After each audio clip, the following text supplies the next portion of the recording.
Okay, so we'll get going in the interest of time. Try to make this short and sweet. Thank you for coming early. I know it's the last thing you want to do on a Friday morning. So basically we're going to talk about N95s and what we're going to do with those. You're probably thinking, why now? So basically I don't want us to get complacent, and through education and pulling all different areas, this is basically what we're going to do, but I'll tell you why. If we know a why, maybe it's a little easier to wear your N95. So most of our, actually all of our cases in Cascade County of COVID were due to travel. And the Montana, we opened up our state lines, so we have a lot more travelers coming in. And I don't know if you've talked to any realtors, we have a lot of people from California and Washington in the state. So that is why we are going to kind of buckle down on the N95s. Also, you also have to think about supply and demand. So if you have enough N95s, then you should probably use them. That's why initially we didn't say everyone wear N95s for all cases.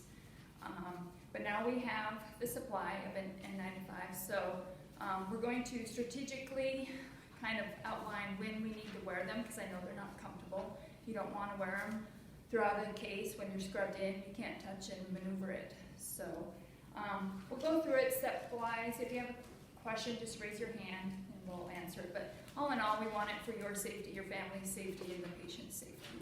That's why we're going to try to do this. In the pre-admit amendment area, the staff will wear a surgical mask at all times when you're with the patient. So just our basic mask, always have it on.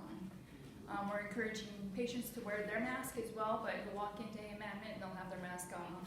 So make sure you have yours on. The patient will wear a mask into the OR procedure room, and the mask will be placed in a plastic Ziploc bag. We don't want that mask on the computer board, anesthesia machine, because that potentially could be contaminating areas.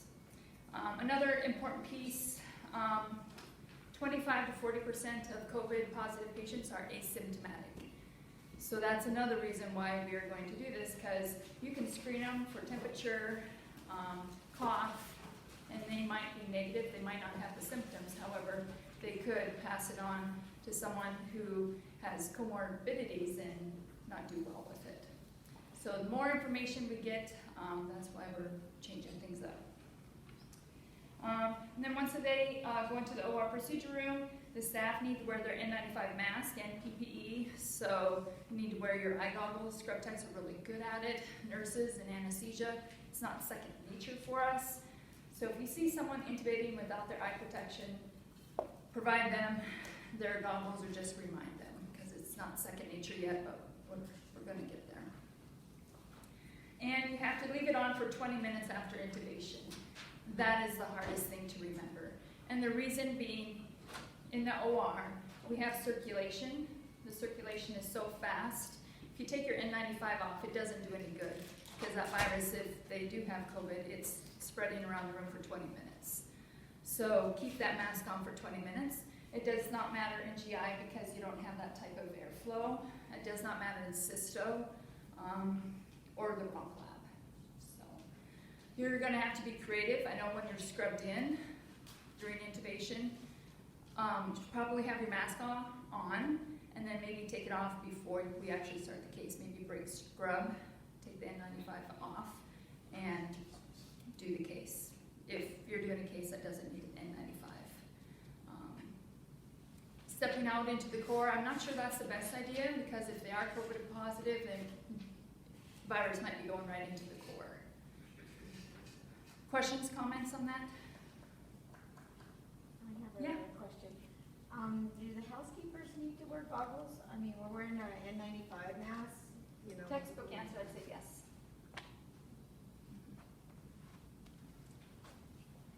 Okay, so in order for people to know when intubation happened, we're going to document it on the whiteboard. So if surgeons coming in, you notice they don't have the N95 on yet, try to catch them at the door and say, hey, we have 3 more minutes or 5 more minutes, just to educate, because we don't want people just coming in and having potential virus spreading around in the room. So Nurses, help us remember to put that on the whiteboard.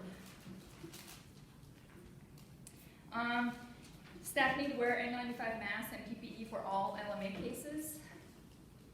I'm trying to intubate more instead of doing LMA to help you out. But an LMA is not a secured airway, so potentially that virus, if they are carrying it, it can be spread the whole case. That's the reasoning there. You need to wear the N95 mask and PPE for extubation. So we, as anesthesia, we've already been educated, but we need to give you a heads up. If you're closing, say if Morgan's closing, I notice she doesn't have an N95 on, I will delay my wake up till she can finish her closure and go get her N95 on or step out of the room. So we need to do more communication. And we've all been educated, but sometimes our habits are hard to break, but we'll really try to do better. We want people to extubate in the OR. We don't want any ET tubes going to PACU because, PACU, we don't have walls, and it could be spreading to all staff and other patients. So anesthesia has been educated on that. If you have problems with it, please come to me and I'll address that. Questions yet? With extubation, 20 minutes yet thereafter. If you're in the OR with that high circulation airflow. Okay. Yep. You need to wear N95 masks for aerosolized or aerosol generating cases. So any case that has an open suction of airway secretions, which I guess I should clarify is dental. I didn't write dental down. That's a big one.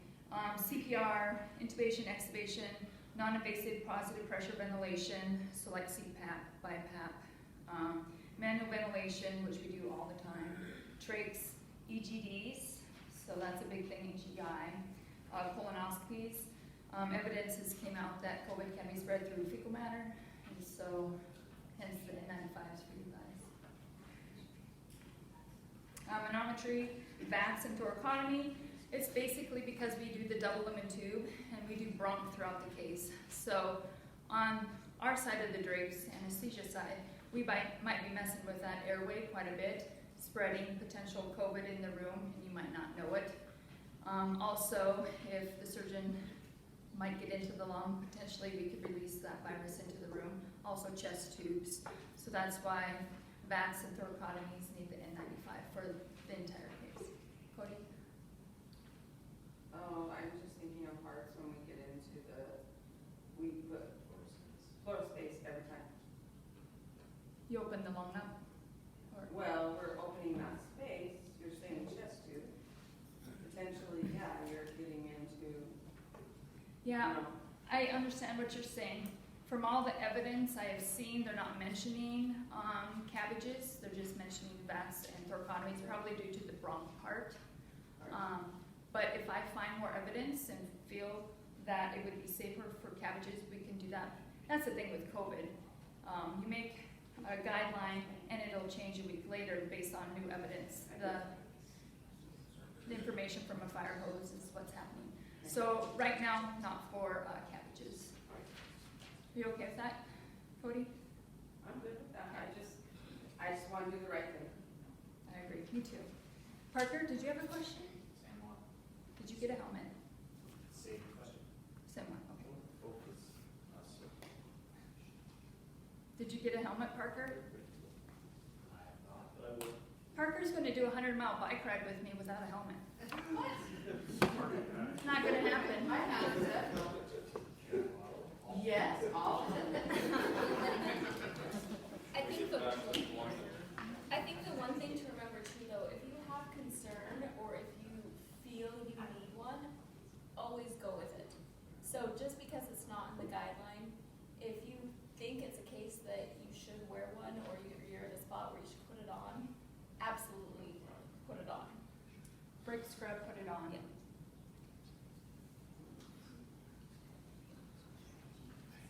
Okay, so bronch cases and ENT cases, so tonsils, sinuses, transsphenoidal cases, were those N95s.